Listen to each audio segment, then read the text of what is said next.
បងប្អូនផុសវីដេអូនៅលើ TikTok រដុំមានដែរដឹងថាវីដេអូរបស់បងប្អូនខុសគោលការណ៍ជាមួយនឹងក្រុមហ៊ុន TikTok ឬក៏អត់ទេហើយបើសិនជាបងប្អូនអត់ដឹងថាវីដេអូរបស់បងប្អូន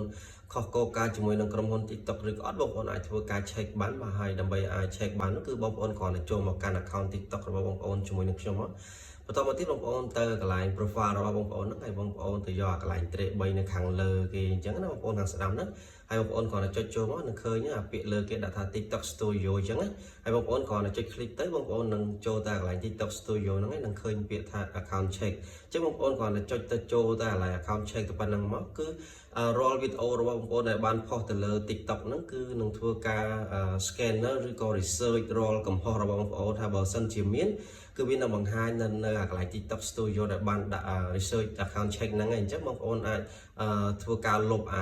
កំហុសវីដេអូដែលបងប្អូនបានផុសហ្នឹងលុបចោលទៅដើម្បីជៀសវាងកុំឲ្យខូចនៅ account TikTok របស់បងប្អូនហើយបើសិនជាបងប្អូនអត់មានកំហុសឆ្គងទៅលើវីដេអូដែលបងប្អូនបានផុសទេគឺវានឹង load នៅកន្លែងរូប profile របស់បងប្អូនហ្នឹងដាក់កន្លែង tick ពណ៌បៃតងហ្នឹងគឺបានសេចក្តីថា profile TikTok របស់បងប្អូនគឺល្អ